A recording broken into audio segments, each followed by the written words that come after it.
नमस्कार मित्रों, मेरे स्पिरिचुअल कनेक्ट पर आप सभी लोगों का हार्दिक अभिनंदन है। मित्रों, आज मैं आप लोगों को एक ऐसे सुविचार के बारे में बताने वाली हूँ जो जैसा होता है वो वैसा ही पसंद करता है व्यक्ति को।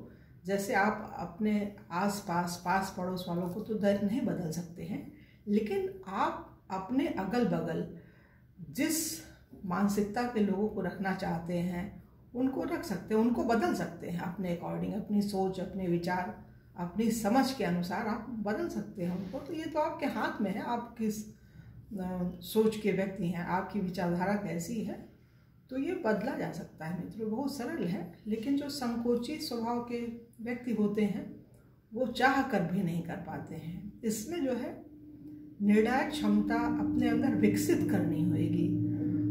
बहुत संकोच नहीं करना है।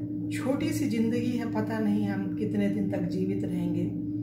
अगर हम ज़्यादा सोच विचार करेंगे, संकोच करेंगे, तो हम जो करना चाहते हैं, जो बनना चाहते हैं, जो होना चाहते हैं, जो समाज को देना चाहते हैं, उन्हें दे नहीं पाएंगे हम।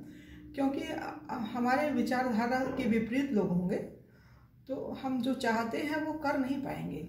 उसमें दुविधा होएगी, समझ नहीं आएगा हमें। तो लेकिन इसको समझना पड़ेगा, समझ करके निर्णय लेना पड़ेगा और उनसे दूर रहना पड़ेगा।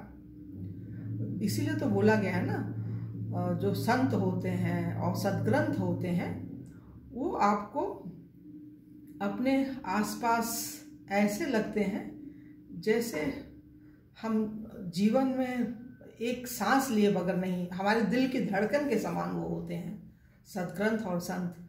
तो अगर उन जैसे लोगों का संग करेंगे तो आप निश्चित ही, वो तो नहीं बन पाएंगे लेकिन कुछ तो बनेंगे। क्योंकि मित्रों, हमें ये अनुभव हुआ है, हमको अनुभव हुआ है। हम 20 वर्षों से सत्संग सुन रहे हैं आस्था संस्कार पे, तो हमारे अंदर तो भावना भगवान ने तो शुरू थी से दी सी, जब से लगता है हमने जन्म लिया संस्कार रूप में, और वो एकदम प्रगाढ़ हो चली है और अच्छा लगता है। एक संत होता है, जो सन्यासी होता है ना, वो तो हर कुछ दे सकता है, लेकिन एक गृहस्थ व्यक्ति के जीवन में परिवर्तन आना और परिस्थितियों से समझौता करके अपने मनचाहा काम को करना बड़ा कठिन होता है, लेकिन असंभव नहीं होता है, संभव होता है। आप अगर चाहेंगे तो कर सकते हैं। घर परिवार में रहते हुए अपने अनुकूल वातावरण कर सकते हैं, बना सकते हैं। मित्रों, अपनी सोच से अपने काम को जो है इस ढंग से मैनेज कीजिए कि आपको समय मिले, आप अपनी मन मर्जी की चीज़ कर सकें, जो अच्छा करना चाह सकते हैं। मित्रों, तो जिसका एकांत संवर गया वही कुछ अच्छा कर सकता है, कुछ समाज को अच्छा दे सकता है।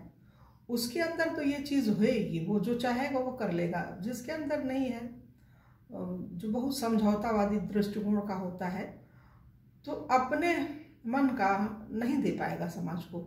समाज के हित के लिए वो भी करता है, लेकिन समाज उसको बहुत बाद में, किसी भी चीज़ को 3 परिस्थितियों से होकर गुजरना पड़ता है। ये स्वामी विवेकानंद जी ने कहा है। अभी 12 जनवरी को उनकी बर्थडे थी। तो आज जो है, अगर हम उसको देखें, सबसे पहले तो विरोध होता है। आप कोई भी काम करेंगे, फिर हंसेंगे लोग, और फिर तीसरे नंबर पे स्वीकृति मिलती है। तो स्वीकृति तो मिलती ही है। आप सत्कर्म करेंगे, श्रद्धा, प्रज्ञा, निष्ठा, सद्भावना, सत्कर्म, ये सद्विचार, सद्ज्ञान, ये सब चीज़ें अगर आपके अंदर हैं तो आप मनचाही चीज़ प्राप्त कर सकते हैं। किसी भी उम्र में कर सकते हैं, किसी भी परिस्थिति में कर सकते हैं। तो ये चीज़ है मित्रों, आपको जो होना है, जो करना है, कोई दूसरा नहीं रास्ता दिखा सकते हैं। वो तो अब है भी नहीं ऐसे लोग। संतों के अलावा कोई है नहीं, किसी क्षेत्र में नहीं है, घर परिवार में भी कोई बताता नहीं है। आपको अपने आप से, वही जो सेल्फ मोटिवेशन होता है ना, उसको लेने के लिए संत और सद्ग्रंथ बहुत जरूरी है। बिनु सत्संग विवेक न होई, और हरि कृपा बिनु सुलभ न सोई। तो मित्रों, उन लोगों के लाइन में चलिए, संतों के, सत्ग्रंथों के, तो कल्याण आपका भी होएगा, आपके साथ जो रह रहे हैं उनका भी होएगा। तो सबके कल्याण के लिए मित्रों, आप एक काम और कर सकते हैं कि जो हम बना रहे हैं, ये वीडियो दिल से बना रहे हैं, समाज का भला हो, सबका कल्याण हो, तो इसके लिए आप लोग भी हमारे सहभागी बन सकते हैं। हम ये जो वीडियो बना रहे हैं उसको मित्रों अगर सब्सक्राइब नहीं किए तो सब्सक्राइब कीजिए और ज़्यादा से ज़्यादा लोगों को शेयर कीजिए, जिससे सबका भला हो, सबको सुख और शांति मिले। जीवन क्षणिक है, क्षणभंगुर है, अगले पल का हमें नहीं पता है कि क्या होएगा। सत्कर्म करके, सद्भावना को बिखेर करके तब हम मरें, ये सोच होनी चाहिए।